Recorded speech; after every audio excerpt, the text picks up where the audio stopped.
رسول اللہ صلی اللہ علیہ وآلہ وسلم کی 10 عادات مبارکہ۔ آپ صلی اللہ علیہ وآلہ وسلم پوری حیات طیبہ بیمار نہ ہوئے۔ السلام علیکم ویورز، اس ویڈیو کو آخر تک ضرور دیکھیں۔ نمبر 1، صبح جلد اٹھنا۔ رسول اللہ صلی اللہ علیہ وآلہ وسلم صبح بہت جلد اٹھ جایا کرتے تھے، بلکہ ایسی کوئی روایت نہیں ملتی کہ آپ صلی اللہ علیہ وآلہ وسلم کی تہجد بھی کبھی قضا ہوئی ہو۔ سورج نکلنے سے کچھ وقت قبل اور 1 گھنٹہ بعد تک کا وقت آکسیجن سے بھرپور وقت ہوتا ہے۔ آج سائنسی تحقیق کی بنیاد پر بھی صحت کے اعتبار سے 24 گھنٹوں میں یہ بہترین وقت ہوتا ہے کہ جس میں آپ کو زیادہ سے زیادہ آکسیجن لینے کا موقع ملتا ہے، جو کہ آپ کی صحت مند زندگی کے لیے ایک بہترین مفید عمل ہے۔ نمبر 2، آنکھوں کا مساج۔ صبح نیند سے اٹھنے کے بعد رسول اللہ صلی اللہ علیہ وآلہ وسلم آنکھوں کا مساج فرمایا کرتے تھے۔ باڈی کا پورا نظام 11 سسٹم پر مشتمل ہوتا ہے۔ نیند سے اٹھنے کے بعد یہ سسٹم بحال ہونے میں 11 سے 12 منٹ لیتا ہے۔ اگر آپ آنکھوں کا مساج کرتے ہیں تو یہ سسٹم 10 سے 15 سیکنڈ میں فوراً بحال ہو جاتا ہے۔ نمبر 3، بستر پر کچھ دیر بیٹھے رہنا۔ رسول صلی اللہ علیہ وآلہ وسلم بستر سے اٹھ کر کچھ دیر بیٹھے رہتے تھے، اور معمول تھا کہ 3 دفعہ سورہ اخلاص پڑھتے تھے، کہ جس کو پڑھنے میں تقریباً 1 منٹ صرف ہوتا ہے۔ آج میڈیکل سائنس بتاتی ہے کہ ہمارے دماغ میں ایک کیپلری ہے کہ جس کے ایک حصے سے دوسرے حصے کے لیے بلڈ کے لیے ایک پل بنتا ہے۔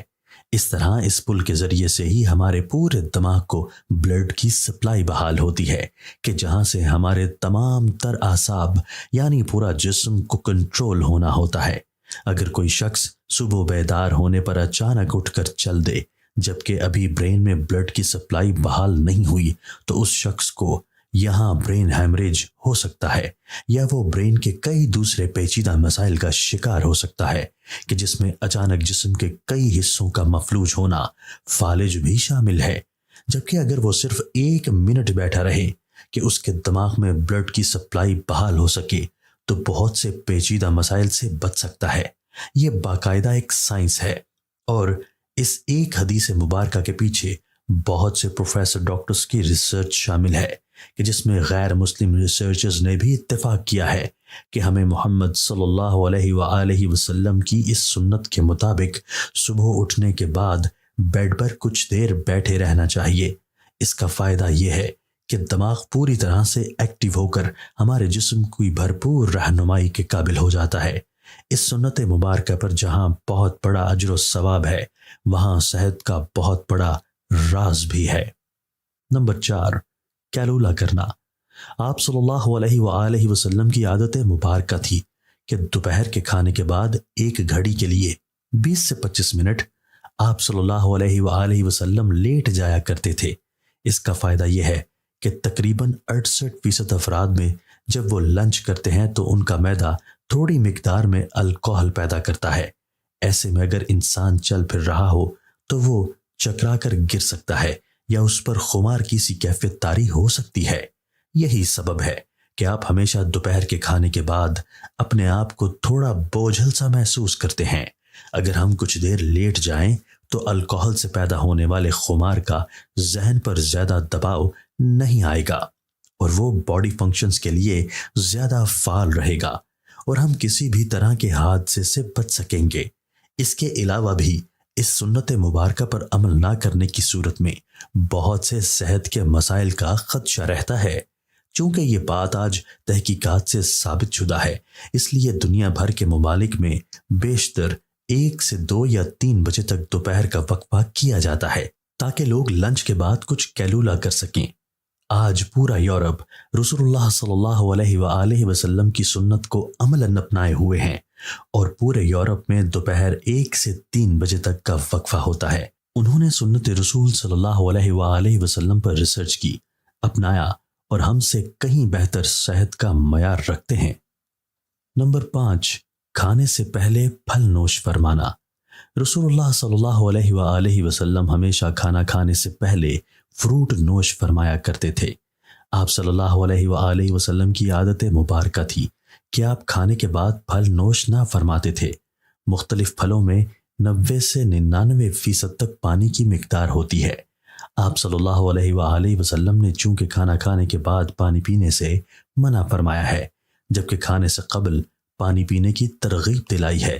اس لیے مختلف پھل بھی چونکہ پانی کی بہت زیادہ مقدار رکھتے ہیں، اس لیے ان کو کھانے سے پہلے کھانے سے جسم اور خاص طور پر معدہ اور آنتوں کو توانائی ملتی ہے، کیونکہ کھانے کو ہضم کرنے میں معدہ اور آنتوں کا بہت اہم کردار ہوتا ہے، اور یہ عمل ان کی کارکردگی بڑھانے میں ان کے لیے مددگار ثابت ہوتا ہے، اور یہ بات بھی سائنسی مشاہدات سے ثابت شدہ ہے۔ فروٹ میں موجود غذائیت سے خالی معدہ کو زیادہ فائدہ ہوتا ہے۔ نمبر 6، غذا کے بعد پانی نہ پینا۔ رسول اللہ صلی اللہ علیہ وآلہ وسلم کبھی بھی کھانے کے بعد پانی نہ پیتے تھے۔ آج علم و تحقیق سے جو باتیں سامنے آئی ہیں، ان سے پتہ چلتا ہے کہ اس سنت مبارکہ پر عمل نہ کرنے کے اس قدر نقصانات ہیں کہ گمان میں بھی نہیں کیا جا سکتا۔ جب ہم کھانے کے بعد پانی پیتے ہیں تو کھانے میں جس قدر بھی فیٹس ہوتے ہیں وہ کھانے سے نکل کر معدے کے اوپر والے حصے کی طرف آ جاتے ہیں۔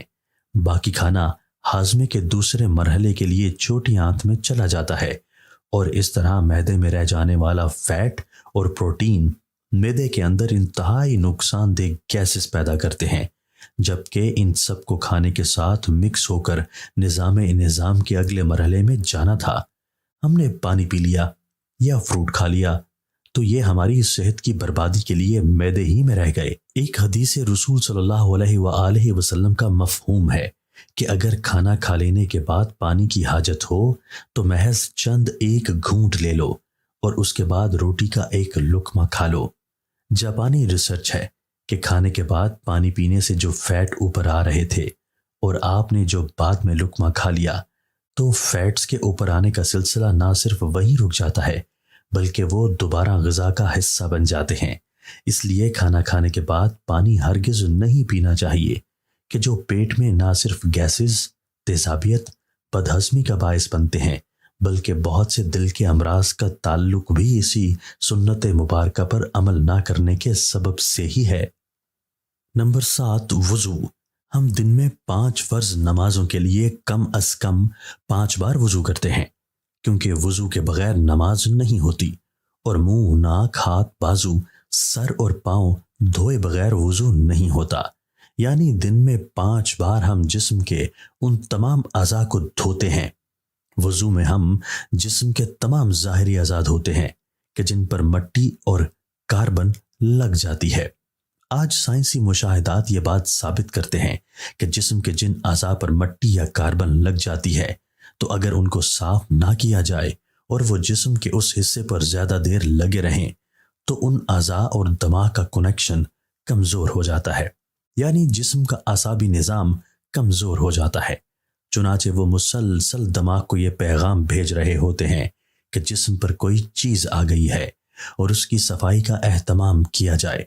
اگر ایک شخص صبح منہ دھوتا ہے اور اس کے بعد شام میں آ کر دھوتا ہے تو اس کے اعضاء اور دماغ کا تعلق کمزور پڑ جاتا ہے کہ جس کے بعد میں وہ بہت سے اعصابی مسائل کا شکار ہو سکتا ہے۔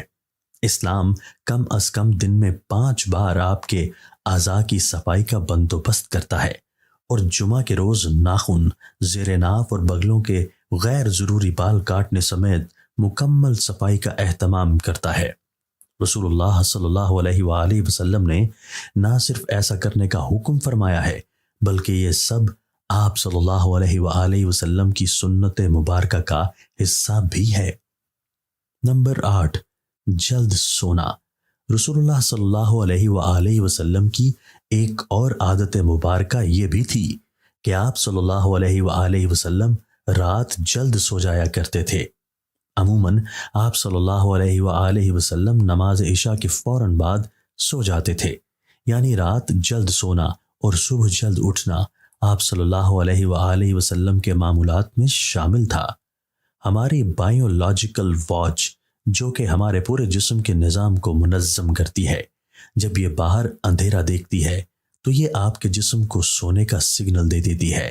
جسم کو تیاری کے لیے یہ 1.5 سے 2 گھنٹے کا ٹائم دیتی ہے کہ اس وقت تک آپ کو لازمی سونا ہے، نوٹ کیجئے کہ نماز مغرب اور نماز عشاء میں بھی تقریباً اتنا ہی دورانیہ ہوتا ہے۔ اس کا فائدہ یہ ہوتا ہے کہ آپ کے جسم کے اندر بایولوجیکل واچ کے تحت ایک ڈاکٹر جاگ جاتا ہے جو آپ کے پورے جسم کی مینٹیننس کرتا ہے۔ اگر کہیں زخم آ گیا ہے اور اس کو ریپیئر کرے گا، اگر جگر یا کسی اور اعضاء میں کچھ مشکل ہے تو اس پر کام کرے گا، بلکہ سونے کے بعد سب سے پہلے جگر پر ہی کام ہوتا ہے۔ اور جو جگر کے مریض ہیں ان کے لیے یہ رائے بھی ہے، جہاں وہ اپنا علاج کر رہے ہیں وہ اپنی جگہ، لیکن اپنی نیند کے نظام کو بہتر کر کے اپنے جسم کے ڈاکٹر کو علاج کا موقع دیجیے اور پھر اس کے ثمرات دیکھیے۔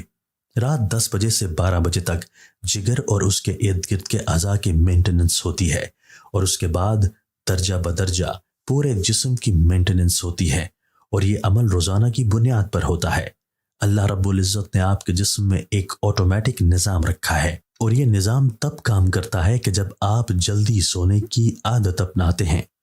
عہد جہالت میں عربوں میں ایک رواج تھا کہ رات کے کھانے کے بعد ان کے ہاں شعر و شاعری اور دیو مالائی کہانیوں کی محفلیں ہوتی تھی جو رات گئے 2 بجے تک چلتی رہتی تھی، اور اس ماحول میں رسول اللہ صلی اللہ علیہ وآلہ وسلم کا رات جلدی سونا بھی ان کے نزدیک ایک قابل اعتراض عمل تھا۔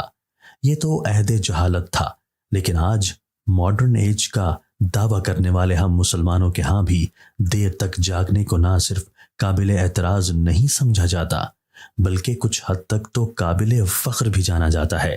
عہد جہالت کی محفلوں کی جگہ آج ماڈرن انٹرنیٹ اور سیٹلائٹ ٹیکنالوجی نے لے لی ہے، لیکن جلد سونا رسول اللہ صلی اللہ علیہ وآلہ وسلم کے معمولات میں تھا، کیونکہ جسم کے اندرونی ڈاکٹر کی افادیت سے واقف تھے، اور یہی وجہ ہے کہ پوری حیات مبارکہ میں رسول اللہ صلی اللہ علیہ وآلہ وسلم ایک لمحے کے لیے بھی بیمار نہیں ہوئے۔ نمبر 9، مسواک کرنا۔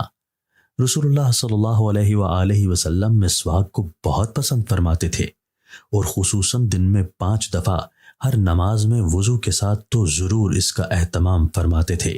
اس کے علاوہ بھی جب گھر تشریف لاتے، کسی محفل میں حاضری سے پہلے غرض موقع بے موقع مسواک کا اہتمام کرتے اور مسواک کو بہت محبوب رکھتے تھے۔ ہوتا یہ ہے کہ جب ہم کھانا کھاتے ہیں تو دانتوں کے درمیان کھانے کے کچھ نہ کچھ ذرات ضرور رہ جاتے ہیں، اور کھانے کے 1 گھنٹے بعد ان میں بیکٹیریا پیدا ہو جاتے ہیں۔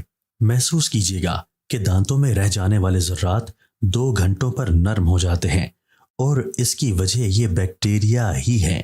اس لیے ہمیں کہا گیا کہ کھانے سے پہلے، بعد سونے سے پہلے، بعد مسواک کا اہتمام کیا جائے، ورنہ یہ آپ کے ہارٹ اٹیک کا بھی سبب بن سکتی ہے۔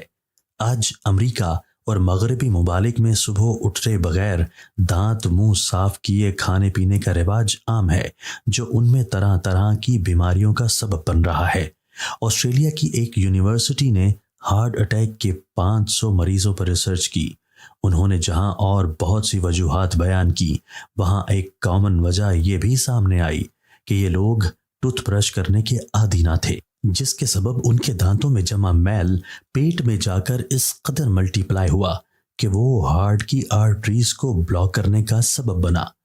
ان کو ہارٹ اٹیک کا اصل سبب ان کے دانتوں کا میل تھا، جبکہ ہمیں رسول اللہ صلی اللہ علیہ وآلہ وسلم نے مسواک کی اس حد تک تلقین فرمائی کہ ایک موقع پر فرمایا کہ اگر امت پر بھاری نہ ہوتا تو میں امت پر مسواک کو فرض قرار دے دیتا۔ آج کی ماڈرن سائنس یہ ثابت کر چکی ہے کہ جن لوگوں کو ٹوتھ برش زیادہ استعمال کرنے کی عادت ہوتی ہے ان کو غصہ کم آتا ہے، اور وہ اکثر ٹھنڈے مزاج پرسکون رہتے ہیں۔ جس شخص کو زیادہ غصہ آتا ہو، بلڈ پریشر اکثر ہائی رہتا ہو، طبیعت میں بے چینی، تو وہ زیادہ سے زیادہ مسواک کیا کرے۔ 2-3 ماہ ہی میں وہ اس کے حیران کن معجزاتی اثرات پائے گا۔ نمبر 10، ہفتے میں 2 روزے۔ رسول اللہ صلی اللہ علیہ وآلہ وسلم کے معمولات میں پیر اور جمعرات کا روزہ بھی شامل تھا، اور آپ صلی اللہ علیہ وآلہ وسلم نے ان روزوں کو رکھنے کی ترغیب بھی دلائی، یعنی کہ ہفتے میں 2 روزے۔ رسول اللہ صلی اللہ علیہ وآلہ وسلم کا قول مبارک ہے کہ مسلمان 1 آنت میں کھانا کھاتا ہے جبکہ کافر 3 آنت میں، اور ہمیں نصیحت فرمائی کہ جب خوب بھوک لگے تو کھانا کھاؤ اور ابھی بھوک باقی ہو تو چھوڑ دو۔ یہ عمل آج جدید میڈیکل کی زبان میں آٹوفیجیا کہلاتا ہے۔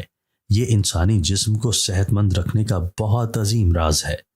ہوتا یہ ہے کہ جب ہم معمول کے مطابق اپنی ضرورت سے زیادہ کھانا کھاتے رہتے ہیں تو جسم میں ایکسٹرا پروٹین، فیٹس اکٹھے ہو جاتے ہیں، جو کہ جسم کی ضرورت سے زائد ہونے کے سبب جسم میں زہر کا کردار ادا کرتے ہیں اور مختلف بیماریوں کا سبب بنتے ہیں۔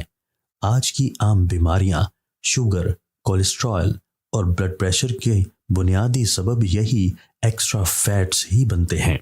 جب آپ کو بھوک لگتی ہے تو جسم کے ہنگر جوسز یعنی جسم میں کھانا ہضم کرنے کا خودکار نظام پوری طرح سے تیار ہو جاتا ہے۔